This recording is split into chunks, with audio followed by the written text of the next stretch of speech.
Hello again, and welcome to Deck Specs. Today we'll be taking a look at my Magnet Warrior build.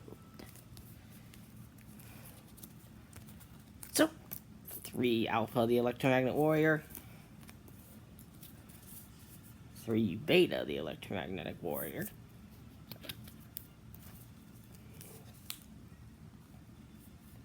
3 Gamma the Electromagnet Warrior, 3 Delta the Magnet Warrior,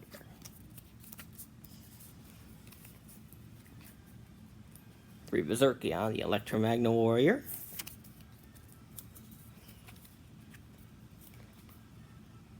and 3 Volcarion the Electromagnet Warrior are the main Magnet Warrior monsters, and each have their own properties.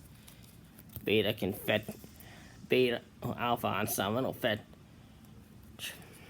a Berserkion or Volcarion from the deck and add it to my hand.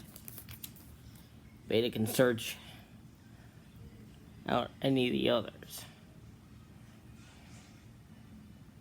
Any of the other level 4 lower Magnet Warriors in this deck.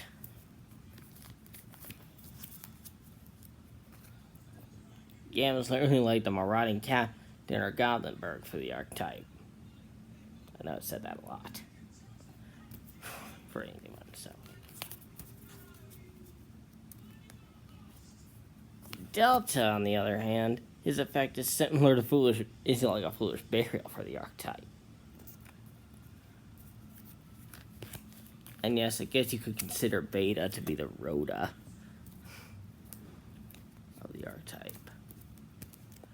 So yeah. Delta's mainly the Foolish archetype, and the only card here that can special summon Volcarion.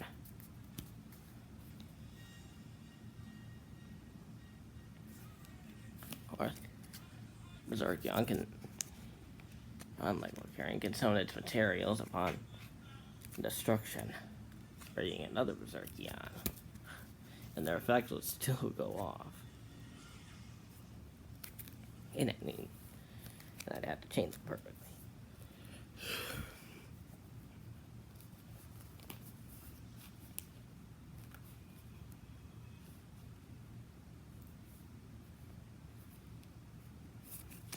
Although I don't run any of the original Magnet Warriors, I still run Volcarion because I run Delta. And the Fusion Monster of this deck is the only other reason I run it. On to the other cards of the deck. Grand Soil, the Elemental Lord, because it's mainly Earth attribute. And Rock type, and he fits perfectly. Although he's a Beast Warrior, but still. 3 Sentry Soldier, who can special summon himself from the grave if I have at least 1 rock on the field, and all the monsters I control are rock type. Then I pack the original Giant Soldier of Stone.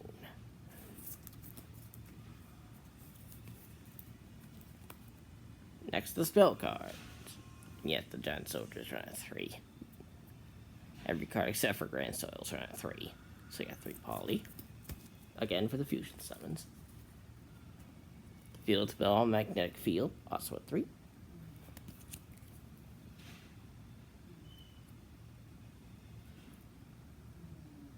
It's like a once per turn monster reborn for the archetype if I control a rock type monster.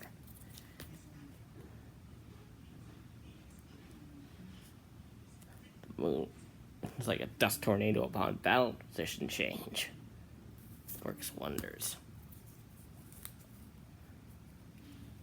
Then I run my infamous 2-card combo. Gozen Match and Rivalry of Warlords. The combo that puts this deck together. Both of which I run at 3. Gozen Match limits attributes, while Rivalry of Warlords limits types. Have both on field, and you limit your opponent's summoning potential. works best against decks that have multiple attributes and or types. There are certain decks that these won't work against. So compile a short list. ABCs, which are this deck's practical rival. Fire decks like Salamangreat, Fire Fists, and Island Boxers. Water decks. There's quite a lot of elemental decks that this combo won't work against. First up, Earth Tribute decks.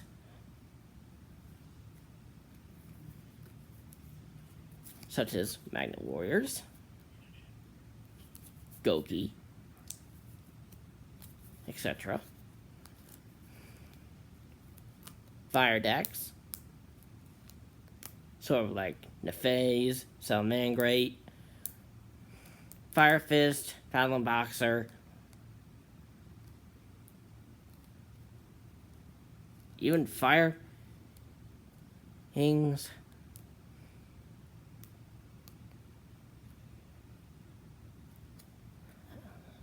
Yeah, even Fire Kings are thrown in there. As well as your traditional Fire Tribute Burn deck. Then there's Water Attribute. For the decks with that attribute, that won't work against this combo. That'll make this combo useless. Decks like Gishki and Mermail, as well as Atlantean and Dynamists.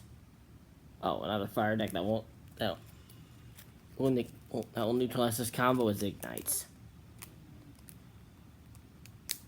Back to the tributes. Wind. Oh right, Amorphage. They're also Earth Attribute. Earth Attribute. Well, for Wind Attribute, decks that won't work against this particular combo tend to include Harpy Lady, Mist Valley, Magispector, basically anything that uses winged beasts. Even Dragunities. A problem there. Light Attribute decks that render this combo powerless. Any fairy build, as well as the following archetypes: Trickstar, Lightsworn, ABCs,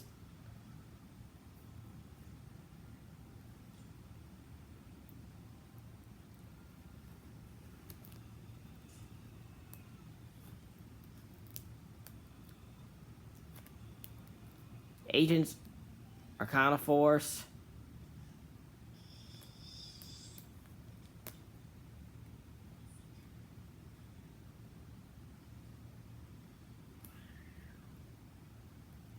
yeah, just to name a few. Another Earth Attribute deck. This deck would pale in comparison again. What failed to use its combo against is Ancient Gears. Even Machina would put a dent in this combo, as well as Geargia and Gadgets.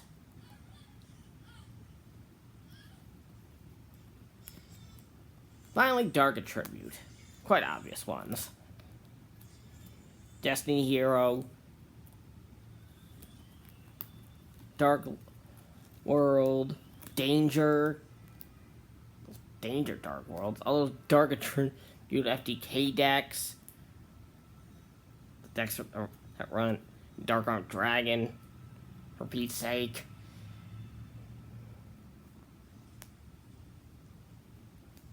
And don't get me started on Pendulum Magicians, as well as Endymion.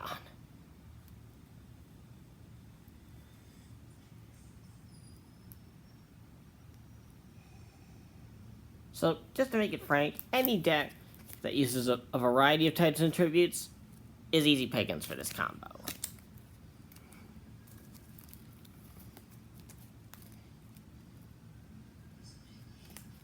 for the extra deck. Sorry about that time I took for that explanation. I run 5 cards in this extra deck. There's a Z Triple Imperium Magnum, the Superconductive Battlebot, which is a negate anything card, I guess you could say.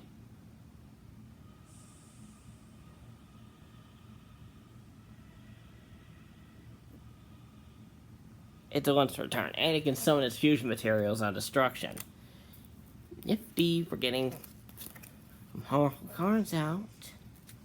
I also run Mrs. Radiant for tribute consistency and power boosts.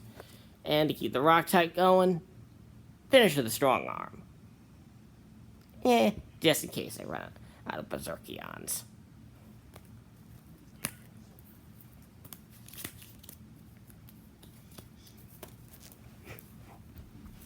Now I'm going to show you a perfect first turn hand. We need an alpha. We need a gamma. We need one of either Berserkion.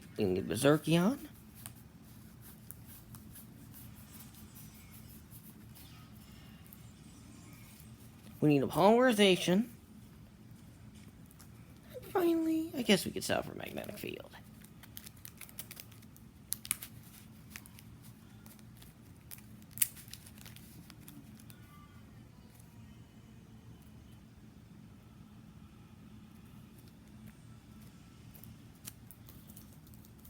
So here's how it goes. Normal Gamma. Use the ability to special Alpha, who lets you search out a Valkyrian.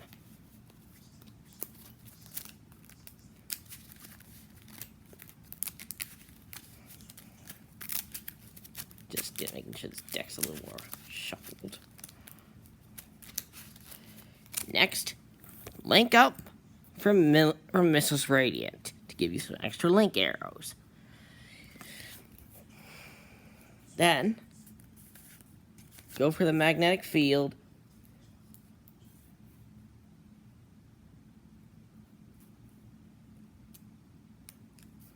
Polymerize. For Imperium Magnum. And basically have a 4,500 attack and defense monster on board.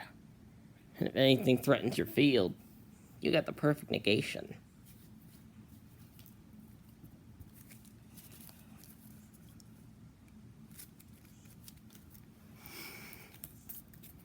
That's why Magnet Warriors is one of my more prominent decks.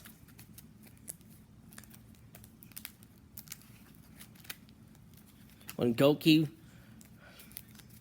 was still a threat, thought I had met my match until this very 2-card combo saved the dueling world. 2 old cards by the name of Gozen Match and Rivalry of Warlords, wielding both at once, shut down Goki for good.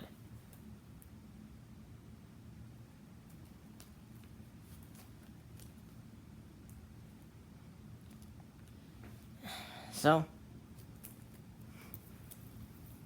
that made this deck nigh unstoppable.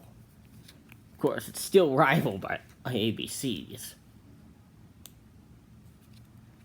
which have evolved to include Orcus, and I'll have to find a way to counter that.